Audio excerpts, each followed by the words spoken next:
Hola, ¿qué tal? Saludos y bienvenidos a una nueva edición de Euronews Hoy. Ahora que los países europeos están empezando a avanzar en el desconfinamiento, como España, por ejemplo, donde la mitad del territorio entra hoy en fase 3, este lunes Reino Unido impone una cuarentena de 14 días a los viajeros que entren en su país, lo que ha causado un enorme revuelo entre las aerolíneas y el sector turístico. También estamos pendientes de todas las protestas antirraciales que surgieron en Estados Unidos, en Minnesota, y que ya se han trasladado al resto de Europa, y les contamos el caso particular de México. Avanzamos ya a nuestros titulares. Entra en vigor en el Reino Unido una polémica cuarentena para todas las personas que lleguen al país. En Brasil aumentan las manifestaciones a favor y en contra de Bolsonaro. España presenta las normas para la nueva normalidad. Pedro Sánchez anuncia que 255.000 personas recibirán el ingreso mínimo vital este mes. Miles de personas se han manifestado por toda Europa contra el racismo, la brutalidad policial y en protesta por la muerte de George Floyd. Cientos de miles de personas vuelven a manifestarse en todo el Reino Unido. En Bristol tiran al río la estatua de un esclavista del siglo XVII. Comienza la semana en México con los ecos de las protestas contra la brutalidad policial y la tensión creciente entre el gobierno de Jalisco y el gobierno central. El Reino Unido impone desde este lunes una cuarentena obligatoria de 14 días a todas las personas que lleguen al país. La medida para evitar los casos importados de coronavirus es más estricta que la que se exige a los propios enfermos de COVID-19, que solo tienen que respetar 7 días de aislamiento. El sector aéreo y turístico han puesto el grito en el cielo. Varias aerolíneas han emprendido medidas legales contra el gobierno de Boris Johnson, pues consideran que el efecto será devastador sobre la industria del turismo y destruirá miles de puestos de trabajo en esta crisis sin precedentes. La medida contrasta con la tendencia a la apertura en el resto de Europa, como en España, donde el turismo genera alrededor del 12% del PIB. El próximo 1 de julio, como saben, volverá el turismo extranjero y resulta esencial que el transporte se rija por protocolos de seguridad sanitaria que estén armonizados y acordados por todos. Tras 3 meses cerrada, la plaza de San Pedro del Vaticano vuelve a acoger a fieles y turistas. En número limitado y respetando las distancias, un puñado escucharon este domingo la advertencia del Papa Francisco. La presencia en piazza es seño que en Italia la fase acuta de Vuestra pequeña presencia en la plaza es un signo de que en Italia la fase aguda de la epidemia se ha superado. Pero estad atentos, no cantéis victoria todavía. State attenti, Non cantare vittoria prima, Non cantare troppo presto vittoria. Fuera de Europa, Arabia Saudí ha superado los 100.000 casos de COVID-19, con 3.000 nuevos contagiados en las últimas 24 horas. Aunque el país que más preocupa sigue siendo Brasil, con manifestaciones a favor y en contra del gobierno el día en el que los datos acumulados sobre COVID-19 han sido borrados de un sitio web oficial. El muy criticado presidente Bolsonaro afirma que las cifras están siendo manipuladas. Brasil es el segundo país del mundo con más casos, cerca de 800.000. La pandemia ha dejado más de 27.000 muertos. El presidente del Gobierno de España presenta algunas de las medidas que se aprobarán el próximo martes en el Consejo de Ministros y que se deberán seguir una vez levantado el estado de alarma para evitar rebrotes. Unas normas que regirán, ha dicho Pedro Sánchez, mientras se mantenga la emergencia sanitaria. Las personas de 6 años en adelante tendrán la obligación de usar mascarillas, siempre que no resulte posible garantizar el mantenimiento de una distancia de seguridad. Además, los servicios de salud harán test a todas las personas con síntomas y se garantizarán los suministros médicos. Tras aprobarse el viernes la última prórroga del estado de alarma, que concluirá el 21 de junio, las comunidades autónomas que se encuentren en fase 3 de la desescalada podrán tomar todas las decisiones relativas a su territorio. Cerca de la mitad del país encara a partir del lunes esa última fase. Sánchez ha celebrado el progreso de la situación sanitaria en España, donde solo se han registrado 72 muertos por coronavirus en la última semana. De cara a los meses de verano que se avecinan con millones de turistas que se espera que entren en el país, el Gobierno insiste en la prudencia para evitar un retroceso. Sobre el ingreso mínimo vital, aprobado la semana pasada, ha destacado el aluvión de demandas. El próximo día 26 de junio, 255.000 ciudadanos y ciudadanas de nuestro país recibirán el ingreso mínimo vital en sus cuentas bancarias. Esto representa que 75.000 hogares desde junio se van a ver beneficiadas de oficio de esta medida. Pues bien, más de la mitad de los beneficiarios de oficio de este ingreso mínimo vital van a ser menores. El fondo de liquidez de 16.000 millones de euros no reembolsables que el Ejecutivo destinará a las comunidades ha sido modificado, causando malestar entre algunos presidentes autonómicos. Finalmente se dividirá en 9.000 millones para sanidad, 2.000 para educación y otros 5.000 para recuperación económica. Nueva Zelanda se declara libre del coronavirus. 75 días después de declarar el nivel máximo de alerta por la pandemia, pese a tener muy pocos casos, el país oceánico anuncia que no queda ningún contagiado por COVID en su territorio y que, por tanto, los ciudadanos pueden retornar a su vida cotidiana de antes de la crisis. Para la primera ministra, la prioridad ahora es evitar que el virus vuelva a colarse en Nueva Zelanda. Esta libertad de restricciones depende en gran medida de que nuestros controles fronterizos consigan mantener el virus fuera. Pero debemos ser conscientes de la situación global y de la dura realidad de que el virus estará en nuestro mundo durante algún tiempo. La gestión de Jacinda Ardern ha sido alabada internacionalmente. Nueva Zelanda ha registrado poco más de 1.100 casos y 22 fallecidos. Las medidas de restricción, unas de las más estrictas implementadas en el mundo, han permitido al país controlar la propagación del virus.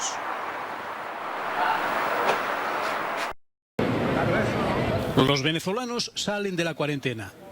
El gobierno de Nicolás Maduro ha flexibilizado las medidas de confinamiento. Se han formado filas kilométricas en las gasolineras.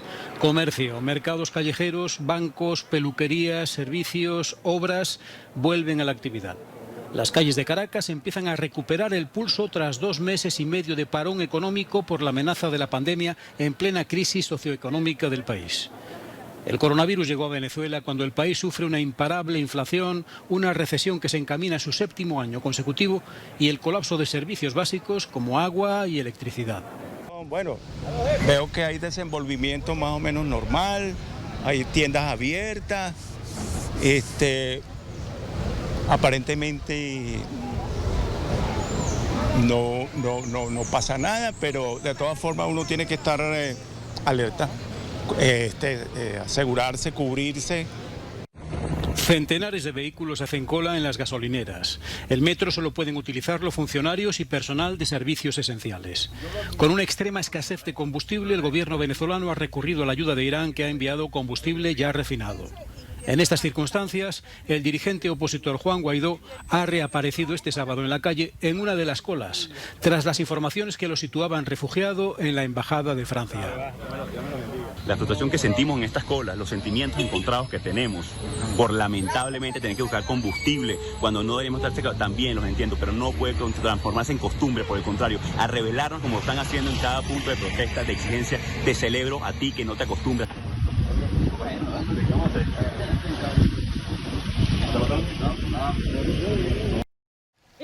Protestas contra el racismo. Unas 3.000 personas se han manifestado este domingo en la Piazza del Popolo en Roma en recuerdo a George Floyd.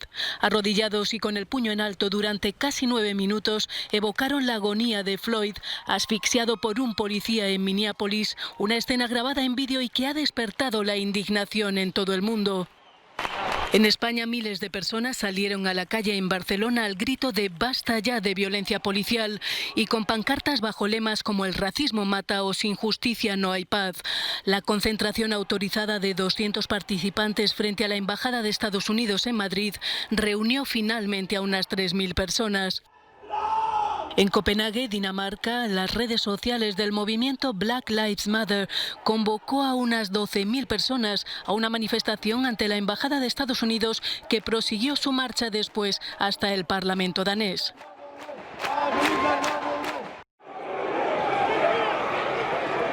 Cientos de miles de personas vuelven a manifestarse en todo el Reino Unido. Pese a las restricciones vigentes por la pandemia, ha podido más la repulsa contra el racismo. Gritos de repulsa en Londres por la muerte del afroamericano George Floyd a manos de un policía blanco el 25 de mayo en Estados Unidos.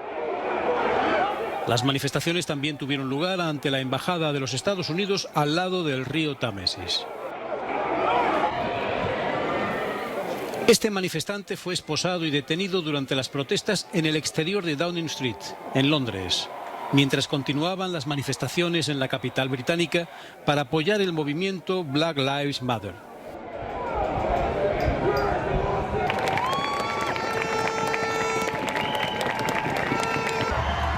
En Bristol, los manifestantes derribaron y tiraron al río Avon la estatua de Edward Colston, próspero comerciante de esclavos del siglo XVII. La protesta contra el racismo zanjó así una polémica de años a favor y en contra de que se retirara el monumento. Comienza la semana en México con los ecos de las protestas que estallaron el jueves en Guadalajara, tras la difusión de un vídeo de la violenta detención de un joven albañil que falleció poco después en dependencias policiales. Desde ese día hasta el domingo, miles de personas se echaron a las calles de distintas ciudades para denunciar la brutalidad policial. En Ciudad de México, una adolescente fue ingresada en el hospital después de ser pateada sin piedad por varios agentes mientras estaba tendida en el suelo, hechos que denuncia la ONG Pro Derechos Humanos Marabunta. Hemos identificado desde hace mucho tiempo que hay elementos de policía que ya no pueden estar en campo. Se han deshumanizado tanto que yo no concibo quién sea capaz de ver a una mujer de talla muy pequeña, además muy delgada, ¿no?, de estatura muy pequeña, y que no está ofreciendo ninguna resistencia y patearla, ¿no? La detención de Giovanni López fue filmada por sus familiares. El joven fue golpeado e introducido por la fuerza en un vehículo policial por supuestamente no llevar puesta una mascarilla mientras estaba en la calle de un pueblo cercano a Guadalajara, en el estado de Jalisco. Los hechos ocurrieron el 4 de mayo. Horas más tarde, López fallecía en dependencias policiales. Su cadáver presentaba numerosos hematomas. ¡No está haciendo nada! Un mes más tarde, coincidiendo con la ola de indignación que recorre el mundo contra la brutalidad y el racismo policial, miles de personas participaron en una marcha de denuncia en la ciudad de Guadalajara que terminó violentamente frente al Palacio del Gobierno, que fue vandalizado. El gobernador de Jalisco, Enrique Alfaro, famoso por su política de mano dura, condenó el vandalismo, prometió justicia y pidió perdón por los ataques que habían sufrido otros jóvenes que habían participado en protestas pacíficas. 3 policías fueron detenidos por la muerte de López y decenas de personas durante el curso de las protestas. Al menos 6 siguen arrestadas. Lo ocurrido ha disparado la tensión entre el gobierno de Jalisco y el gobierno central, ya que Alfaro, cuya popularidad se ha resentido bastante, afirmó sin aportar prueba alguna que los manifestantes violentos eran simpatizantes de Morena, el partido del presidente Andrés Manuel López Obrador.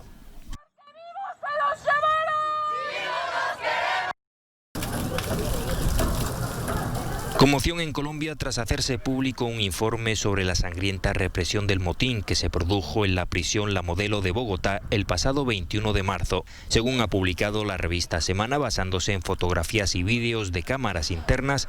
22 de los 23 presos que fallecieron esa jornada presentaban heridas de bala, muchos de ellos en la cabeza o el cuello y al menos uno en la espalda. Varios de los reclusos se encontraban en estado de indefensión. Otros 83 presos resultaron heridos.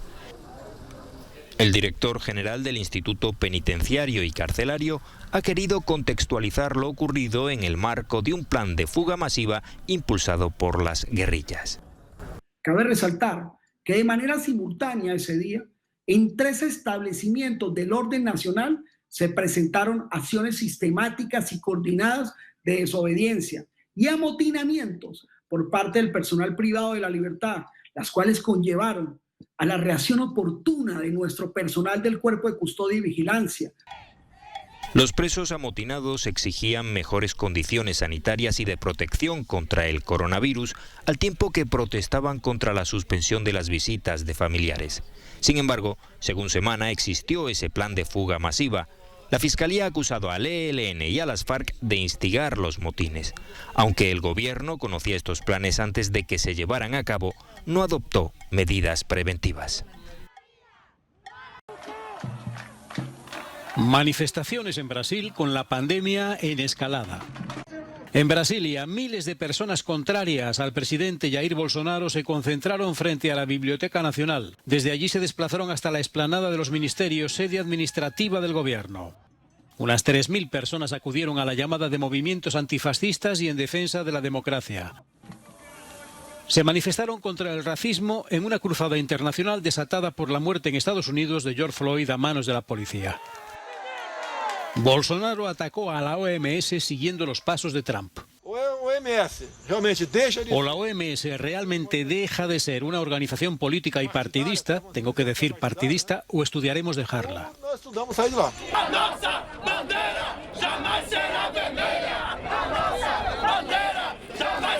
Nuestra bandera jamás será roja, corearon los partidarios de Bolsonaro.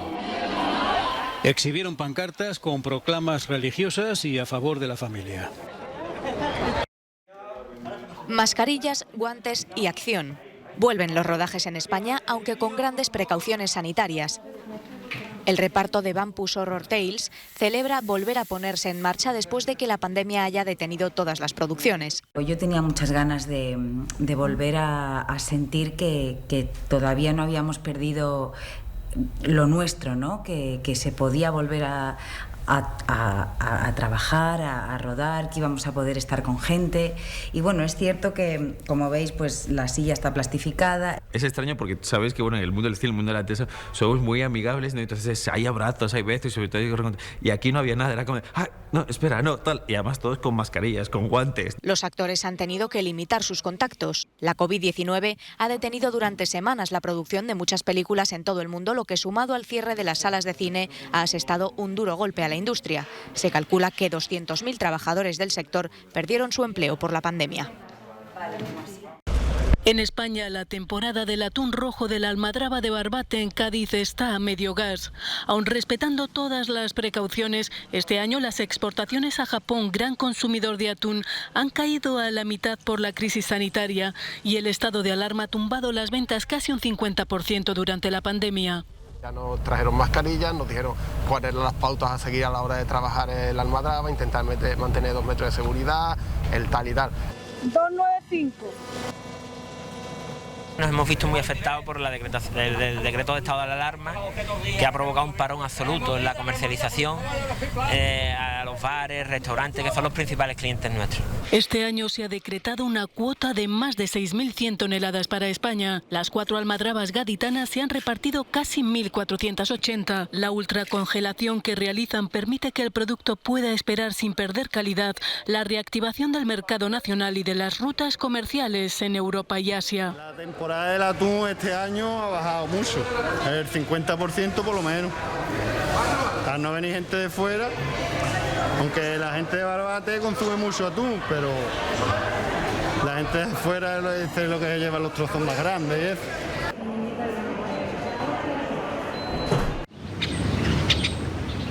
En los Países Bajos, el coronavirus obliga al sacrificio masivo de bisones. El gobierno tomó la decisión después de que 10 granjas detectaran animales contagiados y por miedo a la propagación. En esta granja de Derna han sido sacrificados unos 1.500 bisones y sus cachorros. Las otras 9 harán lo mismo la semana que viene. Estos animales están enfermos, por eso son sacrificados y eliminados en las instalaciones de Son, porque no queremos que el virus se propague aún más. En total hay unas 140 granjas de bisones en los Países Bajos, que exportan en pieles cada año unos 90 millones de euros.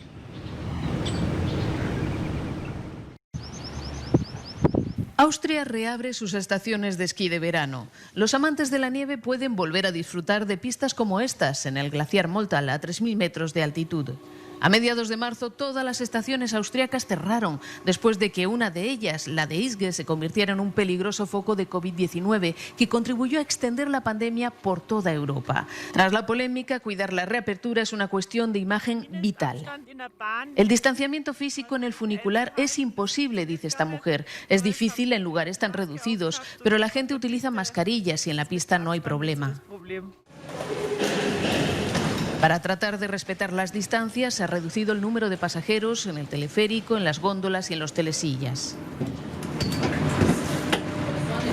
En el área de la taquilla hay medidas de distanciamiento, dispensadores de desinfectante y zonas de espera, donde las personas deben mantener la distancia de 1 metro, explica este responsable local de seguridad. Tienes que llevar una protección adecuada sobre la boca y la nariz. Lo mismo se aplica en los transportes y en la montaña todos los empleados controlan estas reglas. En los meses de verano, el glaciar sirve de base de entrenamiento para deportistas profesionales. La apertura de la frontera permitirá la llegada de clientes de otros países. Es muy importante porque especialmente en verano más de la mitad de nuestros huéspedes son extranjeros, dice el director de la estación. Habrá que ver si la situación en las relativamente pequeñas estaciones de esquí de verano refleja lo que será la próxima temporada de invierno. Lo que sí es seguro es que el gobierno austriaco querrá evitar a toda costa titulares internacionales sobre una nueva crisis de COVID debido al esquí.